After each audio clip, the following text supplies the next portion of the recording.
Nama Om Vishnu Braya Krishna Prasthaya Bhutale Srimate Bhaktivedanta Swami Namane Namaste Saraswati Deve Gauravani Vicharane Nirvishesha Shunyavadi Paskadyade Siddharane. So we're reading today from the Bhagavad Gita as it is, chapter 12, Devotional Service, text number 20. Ye tu dharmritam idam itotam paripasate sharadana matparama bhaktaste te divat me priyaha.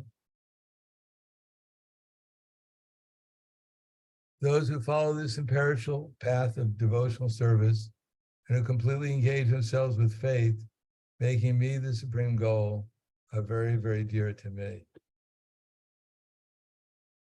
Prabhupada's purport. In this chapter, from verse 2 through the end, from my avesha mano yemam, fixing the mind on me, through ye tu dharmritam idam, this religion of eternal engagement, the Supreme Lord is explaining the process of transcendental service for approaching Him. Such processes are very dear to the Lord. He accepts a person engaged in them. The question of who is better, one who's engaged in the path of impersonal Brahman, or one who's engaged in the personal service of the Supreme Personality of Godhead, was raised by Arjuna. The Lord replied to him so explicitly that there is no doubt that devotional service to the personality of Godhead is the best of all processes of spiritual realization. In other words, in this chapter, it is decided that through good association, one develops attachment for pure devotional service.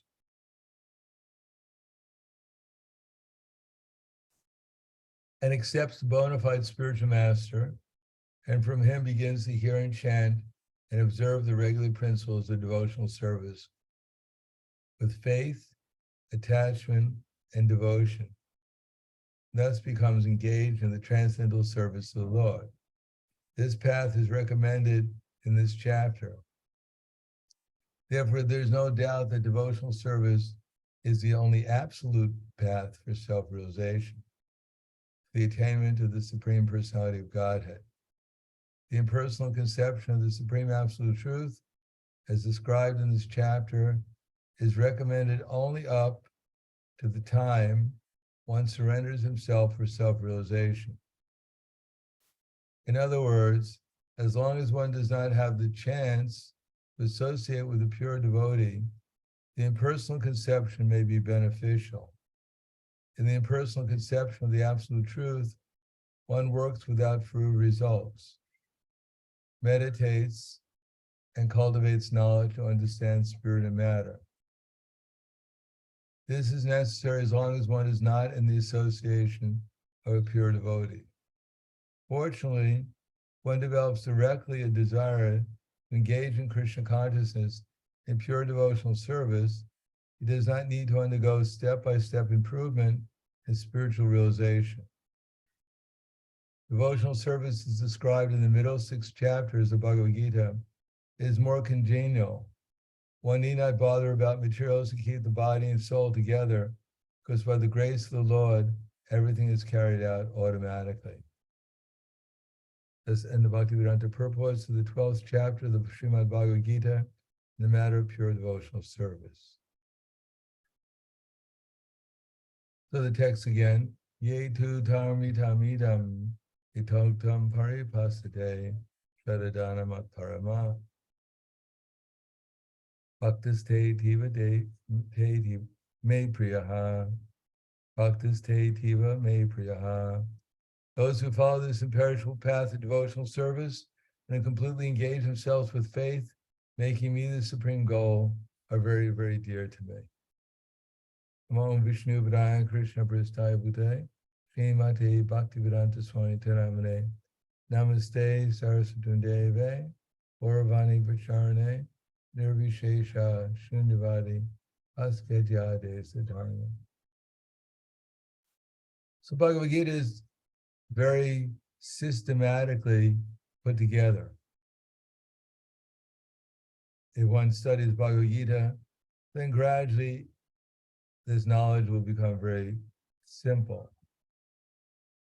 Not only simple, but we'll be able to see it in our daily life. Sometimes we think Bhagavad Gita is a very philosophical book. It keeps on repeating the same thing over and over again. But actually, Bhagavad Gita is a revelation of reality. In other words, everyone is living the Bhagavad Gita, whether one is self-realized, whether one is conditioned by the material energy, or whether one is unconditioned by the material energy, but has not understood their relation with Krishna. So it is explained that for those who are fortunate enough to want to get out of the entanglement in the material world, and the entanglement in the material world is that falsely we believe that we're part of the material nature, or that our intimate relationship should be with material energy. So there's a process of getting out of the relationship with the material energy, and that comes under the Varna and Ashram system. The Varna Ashram system is composed of Karma Yoga, Jnana Yoga, and at the state of liberation, one comes to the platform of Ashtanga Yoga. In any case, there's a gradual improvement in knowledge and renunciation. Knowledge of the material world and renunciation of the material world. In other words, the more we're able to understand how the material world works, the more we don't become attracted to it. And the more we don't become attracted to it, then the more we can remain aloof from it. But of course, that is a very difficult path because it takes a long, long time. And when the society is all engaged in the path of Varna and Ashram, then the social pressure is such that it encourages us to also follow the same path, to work dutifully. But that dutifulness is possible in a society which is based on sacrifice for Vishnu. In other words, our real duty is to serve Krishna. And although we may not know very much about Krishna, just like Gajendra, he didn't know about who Krishna was, but still he understood that there must be someone who's supreme. Therefore, he took shelter of the Supreme out of distress, but because he took the right shelter, therefore he actually got out of distress. Similarly, Dhruva Maharaj did not know Krishna, but his mother encouraged him to go to the forest to look for Krishna in order to solve his economic problem. That is, getting a kingdom greater than that of his great-grandfather. And because he took shelter of Narada Muni, who gave him instructions how to meditate upon Krishna and how to perform austerity, therefore, in a very short time, he was able to realize Krishna. Similarly, so this is all under the realm of Karma Yoga, which is Krishna deals with in the third chapter of Bhagavad Gita. And then in the fourth chapter, Krishna deals with transcendental knowledge. Who is Krishna? Why he comes to this material world? How to understand what Krishna wants? What are the different things we can do to serve Krishna? And then in the fifth chapter, Krishna talks about the combination of Jnana Yoga and Karma Yoga, so that one is able to come to the platform of working both together, not only just doing things dutifully, but as a result of doing things dutifully, we actually also think about Krishna while we're doing these things. So that's called karma yoga, action, and Krishna consciousness.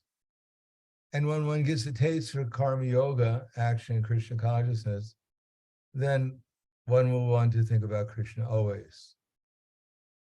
And therefore there's the process for those who are not engaged in devotional service to Krishna, of Ashtanga yoga, where one can gradually meditate upon, entrance upon Krishna.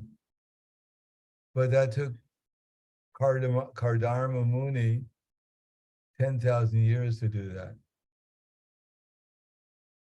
A little bit longer than we have in this lifetime. Therefore, even to come to the platform of Ashtanga yoga, being in the forest and meditating upon Krishna within the heart, by the time we started, we might complete the process, not in this Kali Yuga, but maybe in the next Kali Yuga.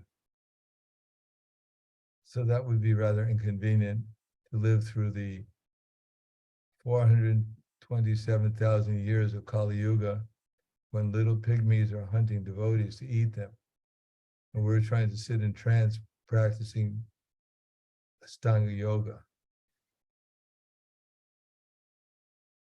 We may wake up one day and someone ate our arm. It'd be hard to go back and meditate again. Therefore, it's recommended in this age that we should practice Krishna consciousness. Now, that's in the middle 6 chapters of Bhagavad Gita. And we understand that the 9th chapter of the Bhagavad Gita is the essence of all the 6 chapters. But Bhagavad Gita is also very progressive. It is not that Krishna tells us the best thing in the 9th chapter, and the next parts of the Bhagavad Gita are not very important. No, this 12th chapter, the last chapter of this series of 6 middle chapters, is actually very important. Because this is the goal of Krishna consciousness. The goal of Krishna consciousness is not to become an official meditator, as Prabhupada right in the 18th chapter. That the goal of Krishna consciousness is to develop the character of a pure devotee. And what is the pure devotee? Like Srila Prabhupada, is someone who becomes absorbed in Krishna consciousness and takes on the same mood as Krishna and his servants. So in the beginning, we're hearing about Krishna, and there's so much to hear about. We're hearing about Krishna, his pastimes in the material world, how we're being conditioned by the material nature, how we're forgetting Krishna, and how by performing devotional service, we can gradually come back to our original consciousness. But then again, we're also hearing about Krishna's pastimes in the internal energy. And we wonder, how am I ever going to get to that internal energy? I hear about it, but I'm so far away from it. So Prabhupada explains that actually we should spend more time hearing about Krishna's pastimes in the material energy than hearing about his pastimes in the internal energy.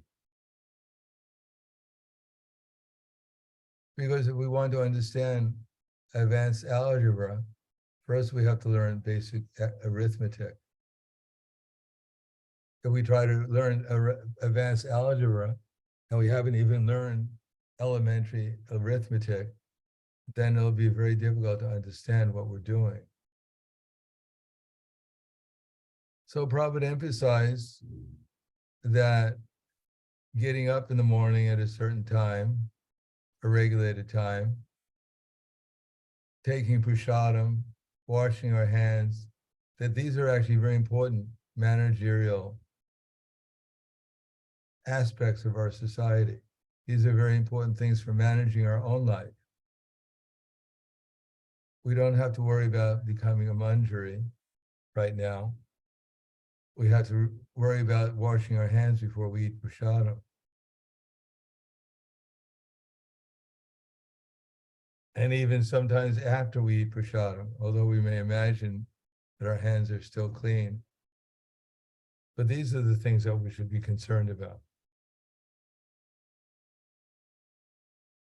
Now, if we actually practice devotional service by hearing, beginning with hearing, then the result is the hearing should encourage us to actually follow Krishna's instructions. We're not just hearing about Krishna, hearing about Krishna's devotees. We're trying to become inspired to do something to please Krishna, to serve him at least. Man bhakto. So that means our hearing should be put into some kind of perspective. We should try to see what Krishna is trying to tell us. He didn't speak Bhagavad Gita to Arjuna because, after all, it's rather boring waiting for war to start. There's a lot of anxiety. Sometimes people, in their anxiety, they start talking a lot. So it's not that Krishna was in anxiety and he started to talk a lot to Arjuna right before the war because he had nothing else to do. Or he thought that in the future, when I speak Bhagavad Gita, they can make it into a book. My devotees in the future, they'll be able to sell them and they'll be able to make enough money to buy boga and offer me prasadam, and therefore I'll get some nice prasadam every day if I speak this book, Bhagavad Gita. But Krishna had a much higher purpose for speaking Bhagavad Gita. He wanted to bring Arjuna to the highest level of consciousness, Krishna consciousness. And therefore, very systematically, he spoke the Bhagavad Gita to Arjuna. And therefore, he tried to give Arjuna some vision, some perspective on things. Now, of course, in the beginning of Bhagavad Gita, Krishna told Arjuna that all of us are not this body. But of course, we don't take it very seriously because we're conditioned souls. Sounds good, but how can we take it too seriously? I have so many other things to do. And how to take it seriously, even if we wanted to. Therefore, we have to see it in perspective that if we work as a spiritual soul, even though we may not realize it at first, but gradually the realization will come. If we could just intellectually understand it at first, that will inspire us to try to do the activities which will help us realize that we're a spirit soul. Those activities, Krishna keeps on saying, is pure devotional service. Beginning with hearing about Krishna, chanting about Krishna, serving Krishna, praying to Krishna, worshiping Krishna, doing all kinds of activities for Krishna, the 9 basic activities of pure devotional service. If we do them with faith, thinking that by doing these things, then gradually Krishna will reveal himself to me, and gradually I'll realize who I actually am. If we do them with faith, then Krishna will gradually do those things. So we have to see that in perspective. What is the material world? What is time? How is influencing me? Who is Krishna? Who am I? What is karma? What is the material energy? So we see that in perspective. That will encourage us to take to the activities of devotional service. And especially when we don't want to do something, and if we do it for Krishna's sake, then Krishna gives us special mercy on his part. When everything's going nicely for us, and we're quite satisfied and content in Krishna's service, That's also nice. That should be an encouragement to do more service to Krishna. But when things are not going so well and we have difficulty, if we turn to Krishna to solve that difficulty, that's much better than trying every other avenue of solving our problems. And then when nothing works, then we turn to Krishna. So that perspective is necessary to see what to do when we're happy, to see what to do when we're distressed, to see how the material nature is actually under Krishna's direction. And all these things should encourage us to become a devotee of Krishna and to do some service. Perspective is not an intellectual game of realizations, trying to put together a puzzle. Perspective is seeing things in such a way as to encourage us in our service to Krishna. And if we acquire perspective and perform service on the basis of our understanding of Krishna consciousness, then gradually, as Krishna reveals himself to us, we'll develop conviction. Knowledge is something we can argue about, where the soul came from, whether women should be gurus or not, initiating gurus or not. We can argue about these things. But conviction is something we're willing to die for. If we spend so much time arguing over things that really have no ultimate value to us, then we won't actually develop the conviction that we're willing to sacrifice everything to please Krishna.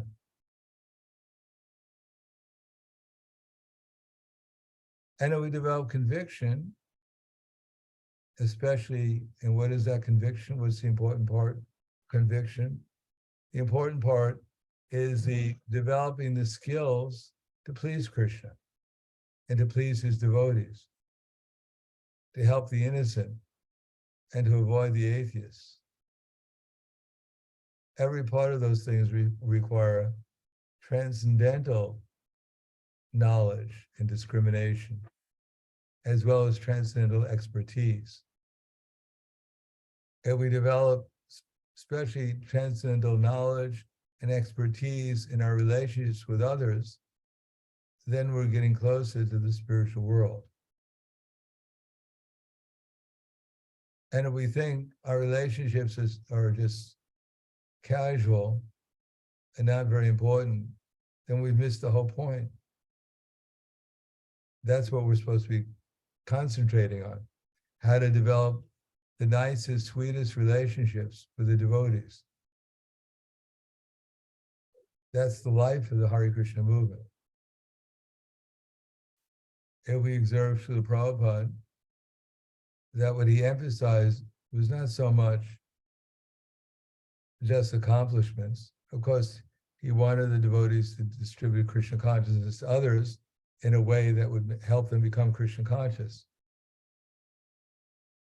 But he understood the very attempt to give people transcendental knowledge in the form of books, his books specifically, was a way Krishna would reciprocate with the devotees and mold their consciousness in such a way as that gradually they'd understand the value of not only distributing books in Krishna consciousness in a way that's pleasing to people, but also would carry over to their relationships with the devotees in the temple and people in general. When they got a taste for acting in Krishna consciousness to distribute Krishna consciousness to others, then that taste would carry over, hopefully, to the relationships with devotees. Even if they weren't trying to sell the devotee a book, they should still have a transcendental relationship with the devotee. Could you imagine if everything depended upon book distribution alone, and every day a husband try to sell his wife a book just to keep the relationship going? And every day the wife would try to sell a book to her husband just so they had a transcendental relationship. And similarly, the children would try to sell books to their parents and their parents to their children. That was the only way to keep the family together. They'd sit down morning and evening and try and distribute books to each other. No, we could also distribute transcendental knowledge to each other just by chanting Hare Krishna, just by reading Srimad Bhagavatam, Bhagavad Gita. As Srila Prabhupada used to say, these books are not just for distributing, they're also for reading. And parashparam, to each other. So therefore, in the Kapila Dev says in the third canto, Satam prasangam mama virya samvido, bhavanti rikarna rasayanam kata, tajdo shavadashva varga vartmani, shvadaratir bhaktir anukramishati. Although it may appear that we're going out and we're trying to distribute Krishna consciousness to the non-devotees, but at heart, everyone is potentially a devotee. Actually, what we're trying to do is simply distribute Krishna in the form of transcendental literature or the holy name to awaken the sleeping souls. It is not that we're making people into devotees. People are already devotees, either directly to Krishna or to his material energy or to his energies. So we're simply offering Krishna to people, just like if you strike a match in the right way, then fire will come out. So if we relate to people with the right way and with the right means, then their natural dormant Krishna consciousness will awaken. And similarly, when we're trying to do that, we're also simultaneously awakening our own spiritual consciousness.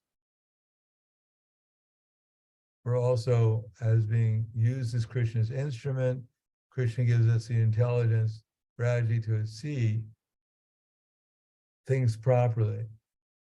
If we become Krishna's instrument, then we'll realize how Krishna is directing us as Paramatma, and we'll also recognize how simply we're desiring correctly, and therefore Krishna is arranging through his spiritual energy to perform our devotional service.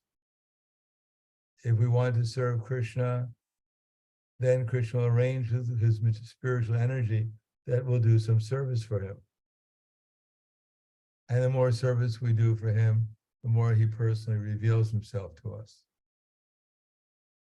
Therefore, skill is very important, becoming more and more under Krishna's control, more and more Krishna giving us more and more vision of how to serve him and his devotees, and more expertise in that service.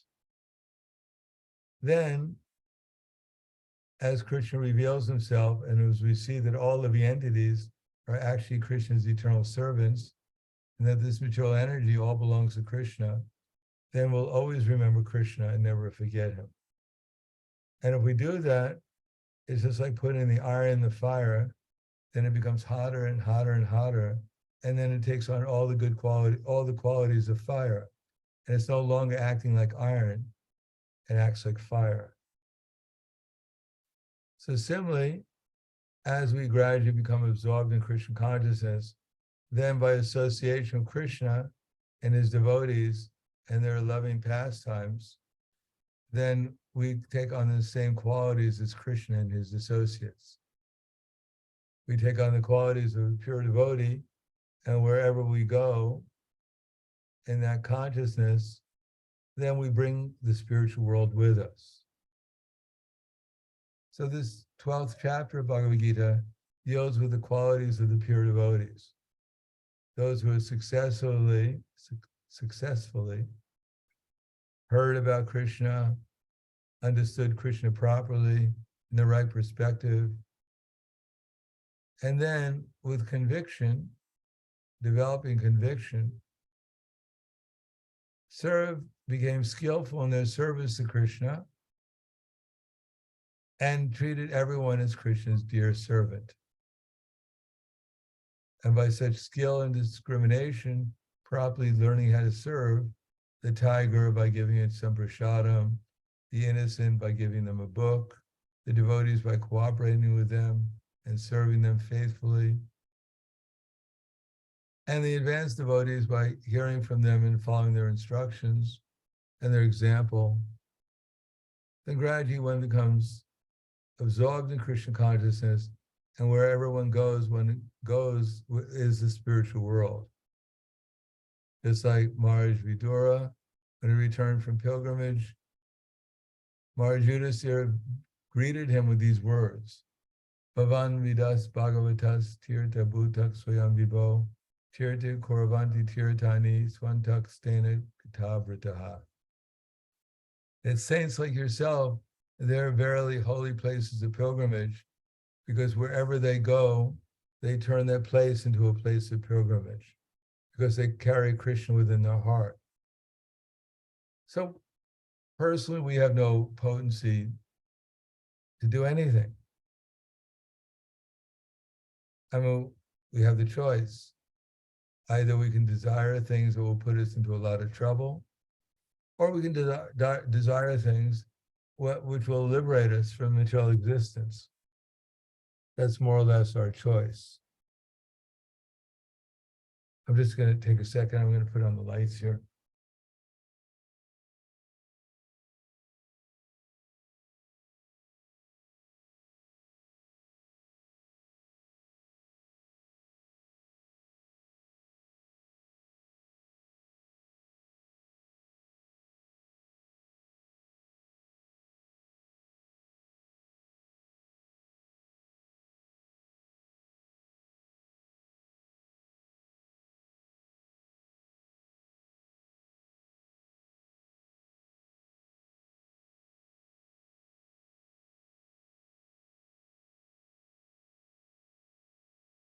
Okay. I'm in India now.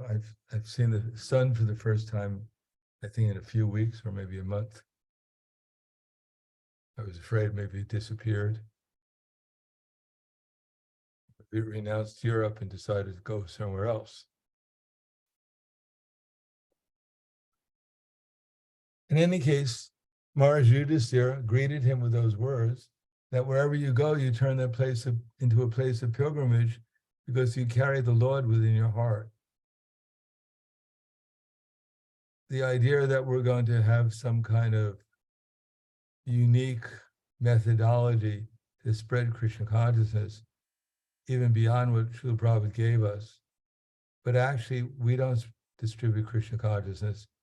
Krishna distributes Krishna consciousness. Just like we don't distribute sunlight, although when people are in their house with their curtains drawn, closed, they can't see the sunlight. But if we invite them, we open the curtains, or we invite them to go outside to see the sun, we haven't really given them the sun. We're not giving them the sunlight. It's the sunlight. It's the sun that's giving the sunlight. We're simply inviting people to open their eyes and see it.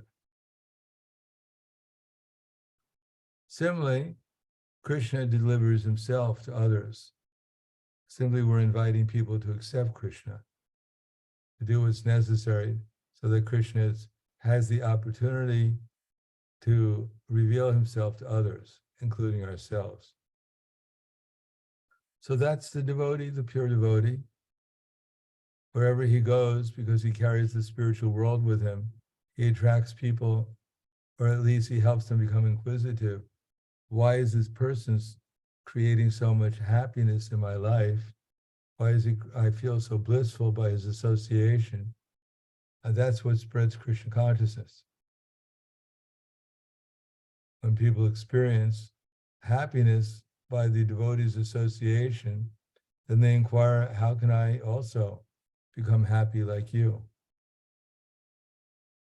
Prabhupada used to remark that what would sell his books is not some fast talking or some salesmanship.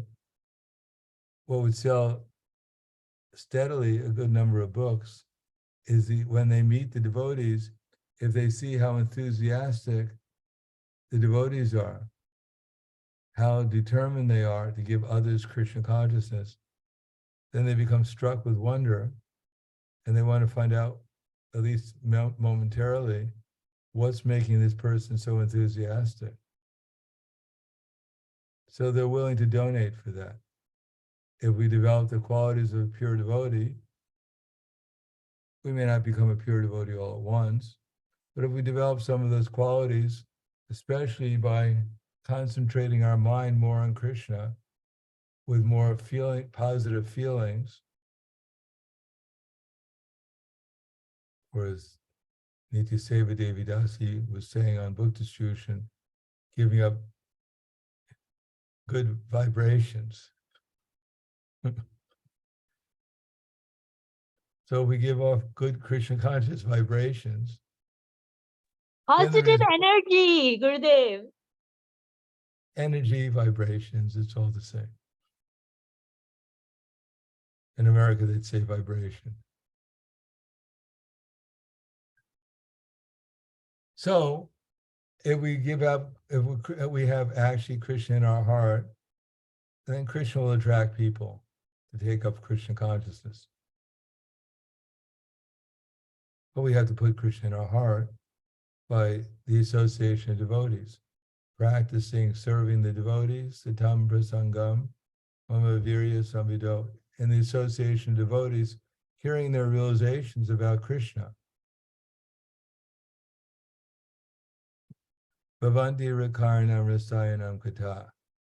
Then if we have a nice relation with the devotees, then hearing from them becomes the Rasayanam.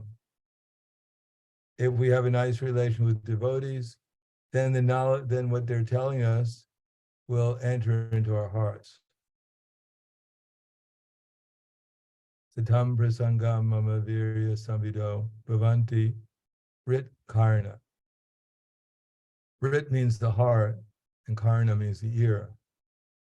Or if we appreciate what the devotees are doing, then we'll want to learn from them something of how we can do it nicer for Krishna. And then we'll listen to them and we'll actually try to do something to improve our own service like theirs.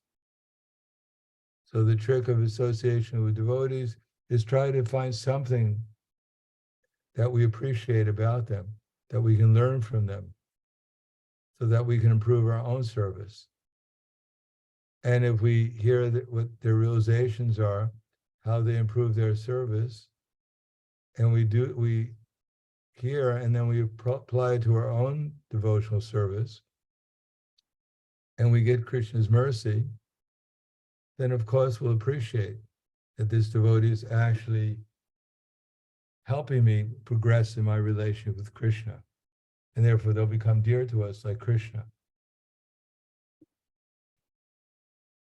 So if we allow the devotees, we see how they're serving Krishna, and then we allow the proper instructions to enter into our heart, then which awakens us, right, Rasayanam, from the dead of material modes of nature, from the dead being of being conditioned by the modes of nature. Then the result is that we wake up from the death of material existence into the bliss of Krishna consciousness, which is Rasayanam. Tajjoshavat Ashva Varga Vartmani, and gradually we'll become liberated from our material conceptions of life. And as we become liberated from this Bali concept of life and identify ourselves as actually the servant of the servant of the servant of Krishna, as a matter of fact, the servant of everyone on behalf of Krishna, under the guidance of the acharyas, under the guidance of ultimately the super soul within our heart, then the result is, as Prabhupada says in the purport here, Shraddha Ritira Bhaktira Anukrameshati. Gradually faith will develop. We'll be able to see things properly. We'll develop the conviction that actually Krishna is our supreme friend. He's our supreme master. He's our supreme child. He's our supreme beloved. And then Shadaratira. One time, someday it'll be that we'll be so much attracted to Krishna that we won't be able to live without Krishna, even for a moment, just like a fish can't live without water. That we won't be able to live without the being in the spiritual energy of Krishna and experiencing the bliss of enlightenment and love in Krishna's service. And then Shadaratira Bhaktira, then our natural desire to love Krishna, to please him under all circumstances, will awaken spontaneously, and these things follow one after another. It is not that we have to invent another process. We just have to discover this process and then follow it to the best of our ability. And then Krishna will uncover it for us and give us more and more understanding what to do to follow it.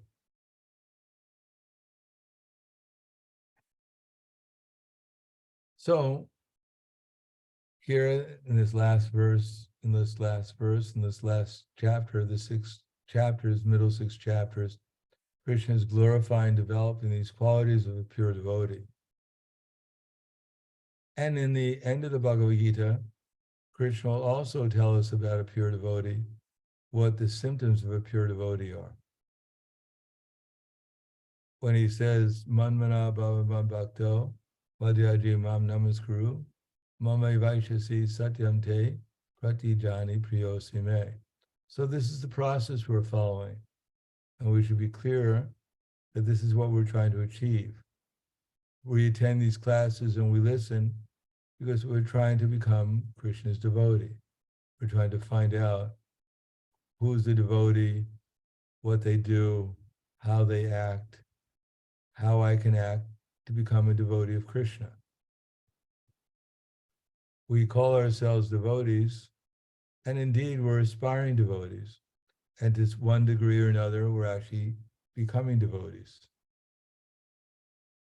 But we should understand that being a devotee, a real devotee, a pure devotee, the purest devotee, is not so simple.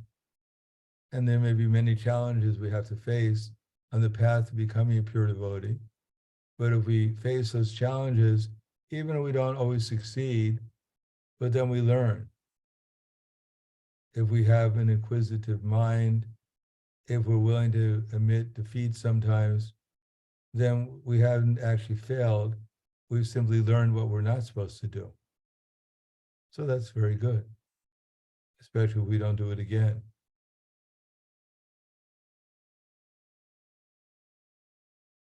So Krishna wants us to become a devotee. And the devotees, what do devotees do? They love Krishna, they worship him, they serve him in some way. They make their mission in life to serve him in different ways. And then what's the result of that? As Krishna reveals himself, then one actually sees how that one is tiny and Krishna is great. Compared to Krishna, we're all tiny. So realizing how much greater Krishna is than everyone else will keep one humble. And humility and love go together. We can't love someone unless we actually appreciate them unlimitedly. But we can't appreciate them unlimitedly unless we remain humble. So even Srimati Radharani, who is the greatest devotee of Krishna, she's also the humblest devotee of Krishna. Although by her very presence, it's greater than spring. There's unlimited bliss and love and just by her presence. But still, she's she's unlimitedly humble also, thinking herself to be the most insignificant servant of Krishna, and that all her other associates she loves more than even herself. And she thinks they're great devotees of Krishna, and only by their mercy she's able to serve Krishna in any way. So we may not be able to develop immediately the attitude that Srimati Radharani has, but we should take that as ideal. And if we realize how great Krishna is, how great his devotees are, then gradually we'll be able to sacrifice many of the things that we're attached to and try to focus our minds completely upon Krishna in pure devotional service. And by doing that, gradually we'll lose our taste for the things that draw our mind away from Krishna, especially bad association. All the heroes in life we've had who we were trying to follow, either consciously or unconsciously, whether it be the rock musicians, the sports players, the philosophers, the movie stars, whoever we thought was actually exemplary in some way or extraordinary, who we aspired to become like, but compared to Krishna, they're insignificant. And they're only a manifestation of Krishna's energy. So when one becomes more interested in Krishna consciousness, one is able to give up all kinds of bad association. And what happens when we come to this last verse of the 12th chapter? Then Krishna says that when one develops the qualities of pure devotee, then the result is that one becomes interested in giving Krishna to others. Because there's nothing more pleasing to Krishna, Krishna says.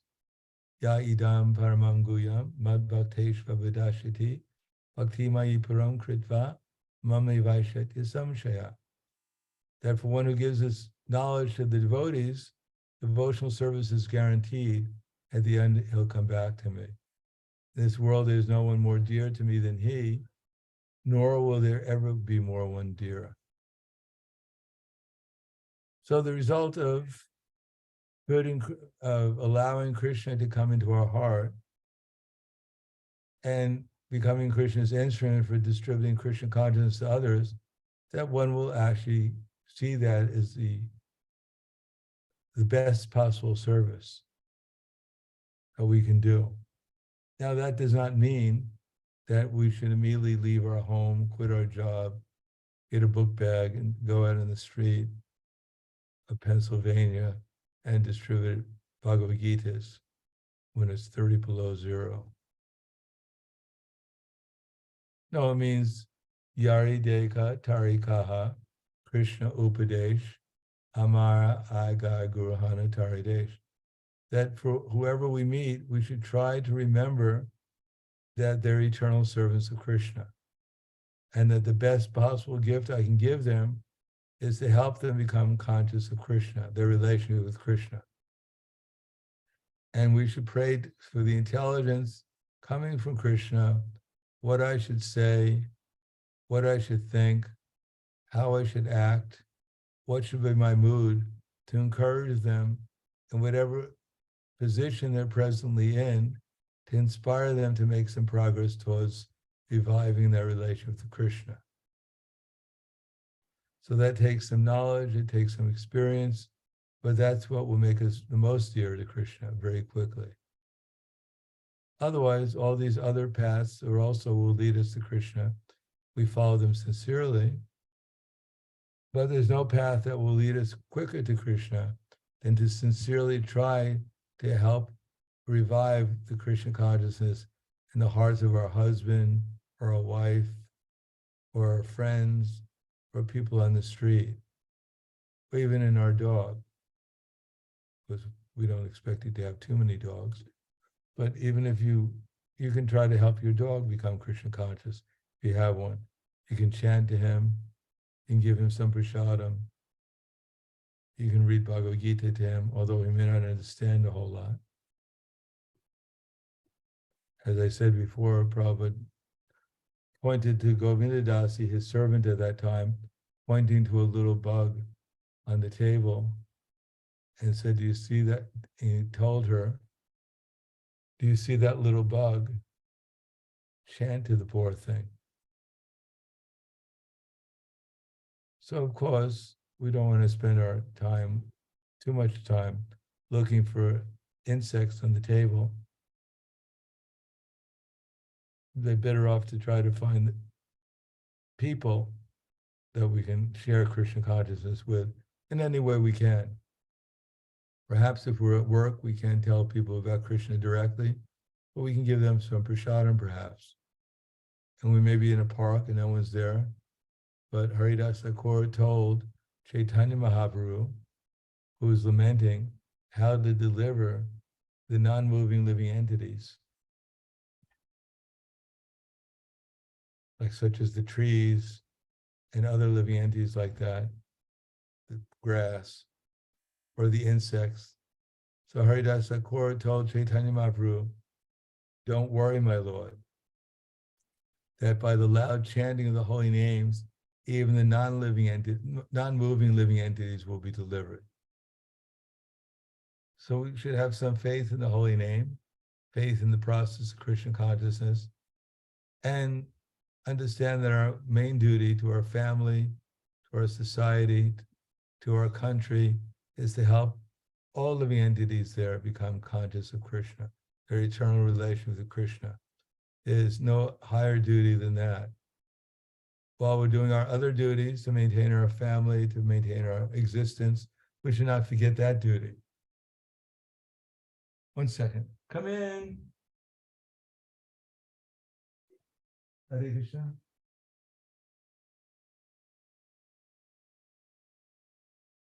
So I'll stop there. Any questions? Maharaj, I wanted to ask you about the offense of the holy name, giving Monday interpretation to the holy name. Can you give example? Because in Hebrew, like there's all kind of meanings for the word Krishna, so I don't know when it's mundane or when it's really offensive or when it's not. In Hebrew, there's many names for, there's many interpretations. Like Karish means shark. So like when you hear Krishna, you hear like moving shark, and Hare means show me, like things like this. Rama means height, like mountains. So like when is it becoming a mundane interpretation to the holy name? I don't know. They all sound pretty mundane. What is mundane? interpretations. No, we What? don't hear.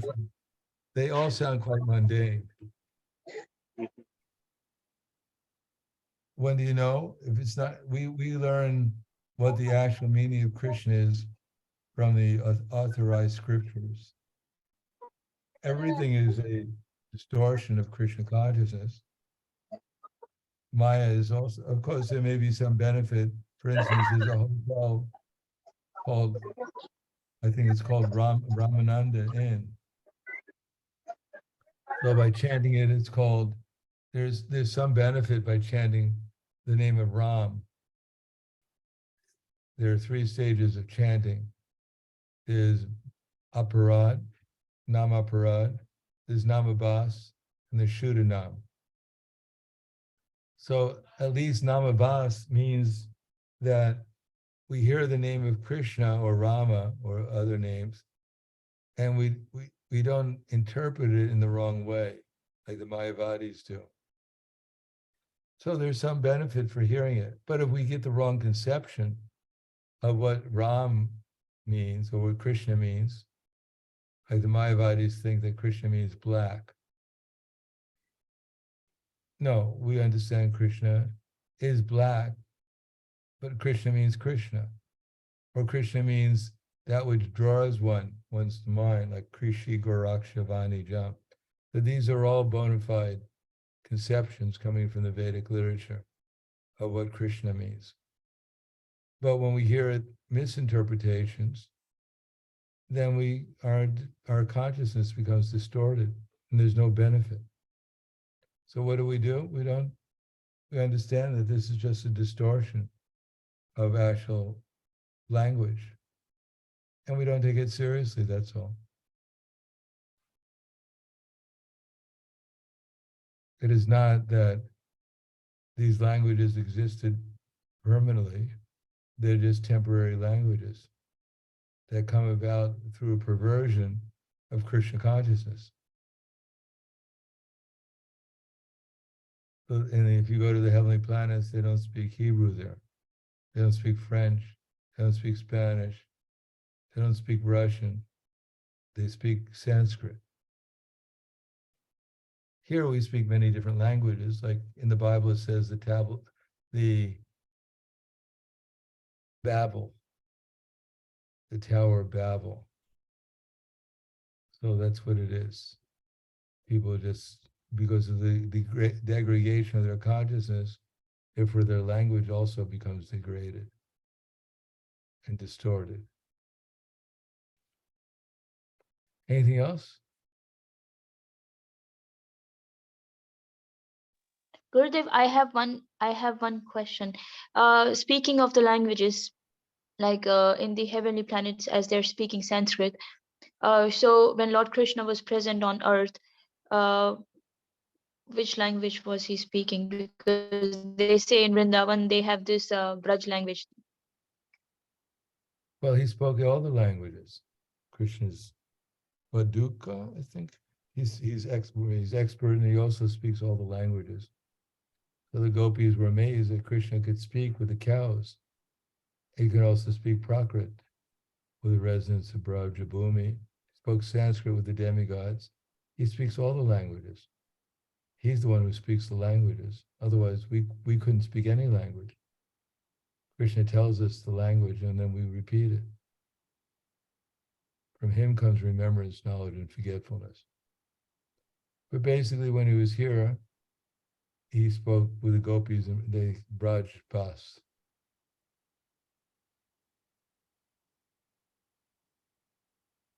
And when she did, sorry.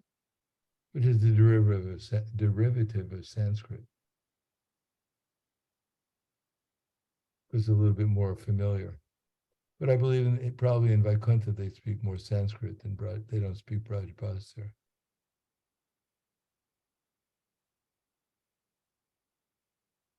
Yes. And also in when Sri Chaitanya Mahaprabhu was here, he was in Bengal. He was speaking Bengali only, no? Unless he was conversing in Sanskrit, the scholars. But yeah, he knew Bengali. He still knows Bengali. He's quite good at languages too, because he's Krishna. He even knows Hindi. He knows Spanish. Maharaj, Thank you, Guru. Maharaj, if nobody asks, I have just one more question. Like we read the Lemita Mikadishi Mahatmaya. You said it's like Karma Kanda, I know, but we don't have this experience that is in the stories of these things that people get so quickly their spiritual body and their sins are burned. But like we circumvent Tulsi and stuff, but still there are so many sins that seems to be still with us, like heavy things like abortion, or if somebody did something really bad, he feels that this Ekadashi will not take it away, or circumvented Tulsi will not take it away, and definitely we don't get a spiritual body after fasting one day on Ekadashi. So maybe you can say something. Well, as Prabhupada writes in the Nectar Devotion, that these things they may seem to be exaggerations, these amazing results that some devotees achieved by these processes. But Prabhupada said these results may have been achieved by some devotees, but it's not that everyone's going to achieve them. But they serve as encouragements to do those activities. Now, the results we get from these activities will also depend upon our faith in the activity. If we think that chanting the holy name today will yield the same results I got from yesterday, then we won't pay very much attention to the holy name. If we think today, if I chant sincerely, more sincerely, with more intention, then I'll get more of a result. Well, that's very good. Then we probably will get more of a result. If we try to do it consistently with more enthusiasm. But the test will be when some negative thoughts come to my mind, or when I feel myself in distress for one reason or another, whether I can continue to be enthusiastic and steady. If Krishna sees that we continue to be enthusiastic and steady in spite of any obstacles, then he's much more willing to reveal himself to us. We pass the tests that are put before us. Then some of these glories that we hear about will be revealed to us as we become more sincere and steady in our service. Okay, thank you very much.